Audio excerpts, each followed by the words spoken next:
ಮುಖ್ಯಮಂತ್ರಿಯವರ ಪತ್ನಿ ಪತ್ರದ ಬಗ್ಗೆ ಎಚ್.ಸಿ. ಮಹದೇವಪ್ಪ ಪ್ರತಿಕ್ರಿಯೆಯನ್ನು ಕೊಟ್ಟಿದ್ದಾರೆ. ಸಿಎಂ ಪತ್ನಿ ಪಾರ್ವತಿ ಅವರು ಸಾಧ್ವಿ ಮಹಿಳೆಯವರು, ಅವರು ಇಲ್ಲಿವರೆಗೂ ಕೂಡ ಎಲ್ಲಿಯೂ ಕಾಣಿಸ್ಕೊಂಡಿಲ್ಲ.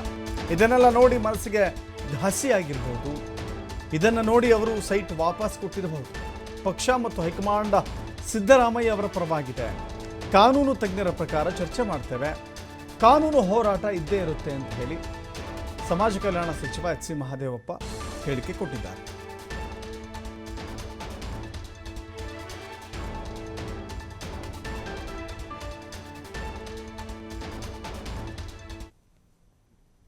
ಅದು ನನಗೆ ಆಶ್ಚರ್ಯಕರ ಸಂಗತಿ.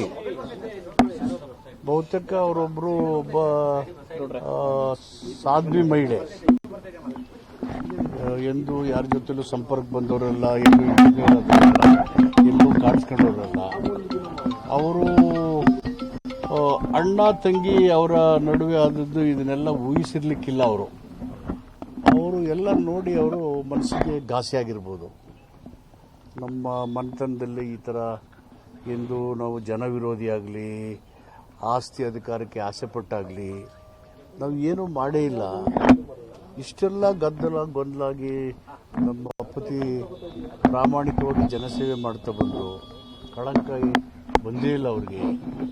ಈ ಒಂದು ಕ್ಷುಲ್ಲಕ ಕಾರಣಕ್ಕೆ ಇಷ್ಟ ಆಗುತ್ತೆ ಅಂತ ಅವ್ರಿಗೆ ಬಹುತೇಕ ಮನನೊಂದು ಹಿಂಸೆ ಪಟ್ಟು ಆ ಥರ ಮಾಡಿರ್ಬೋದು ಅಂತ ಅನಿಸಿದೆ ನನಗೆ. ಈಗ ವಾಪಸ್ ಕೊಟ್ಟಿರೋ ಕಾರಣಕ್ಕೋಸ್ಕರ ಈಗ ತಪ್ಪು ಮಾಡಿದ್ವಿ, ಹಂಗಾಗಿ ವಾಪಸ್ ಕೊಟ್ಟಿದ್ವಿ ಅಂತ ನಾವು ಮೆಸೇಜ್ ಕೊಟ್ಟಿದ್ದಾರೆ ಅನ್ನೋ ಮಾತನ್ನು ಹೇಳ್ತಾ ಇದ್ದಾರೆ ಬಿಜೆಪಿ. ಏಳ ನಾಲ್ಗೆಲ್ಲಿ ಮುಳ್ಳಿದೆಯಾ? ಈಗ ಮುಳ್ಳು ಕಾಣ್ತವ, ಎತ್ತಲಾಗ ಬೇಕಾದ್ರೂ ತಿರುಗಿಸ್ಬೋದು. ಆದರೆ ಕಾನ್ಸಿಯಸ್ ಒಂದು ಇರ್ತದಲ್ಲ, ಆತ್ಮಸಾಕ್ಷಿ ಅನ್ನೋದು ಒಂದು ಇರುತ್ತಲ್ಲ, ಸೊ ಅದು ಇಂಪಾರ್ಟೆಂಟ್. ಅಲ್ಲಿ ಮೊದಲೇ ಕೊಡ್ಬೋಯ್ತು. ಆತ್ಮಸಾಕ್ಷಿ ಇದ್ರೆ ಇಡೀ ಪ್ರಕರಣ, ಲೋಕಾಯುಕ್ತ ಪ್ರಕರಣ ದಾಖಲಿಸೋ ಮೊದಲೇ ಕಾನ್ಸಿಯಸ್ ಬರ್ತಿರ್ಬೋದು ಸರ್. ಹಂಗಿದೆ ಈ ಥರ ರಾಜಕೀಯ ಗದಾಪ್ರಹಾರ ದಿಲ್ಲಿಯಿಂದ, ರಾಜಭವನದಿಂದ ಇಲ್ಲಿ ತನಕ ಮಾಡೋದು ಗೊತ್ತಿಲ್ವಲ್ಲ. ಏನಾದ್ರು ತಪ್ಪಾದ ತಕ್ಷಣ ಸರ್ಕಾರನ ಕಿತ್ತಾಕ್ಬಿಡಿನಲ್ಲಿ ಅವ್ರು ಕೊಟ್ಟೋಯ್ತಾರ? ಅಡ್ಮಿನಿಸ್ಟ್ರೇಟಿವ್ ಲ್ಯಾಬ್ಸ್ ಆಗ್ತದೆ ಮಾಡಿದಾರ ಇತಿಹಾಸದಲ್ಲಿ?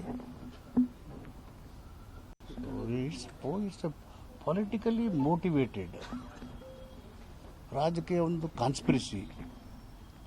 ಮನ್ಸಿಗೆ ನೋವಾಗಲ್ವಾ? ಅದು ನನಗೆ ಆಶ್ಚರ್ಯಕರ ಸಂಗತಿ. ಬಹುತೇಕ ಅವರೊಬ್ಬರು ಒಬ್ಬ ಸಾಧ್ವಿ ಮಹಿಳೆ, ಎಂದು ಯಾರ ಜೊತೆಲೂ ಸಂಪರ್ಕ ಬಂದವರಲ್ಲ, ಎಲ್ಲೂ ಕಾಣಿಸ್ಕೊಂಡವರಲ್ಲ. ಅವರು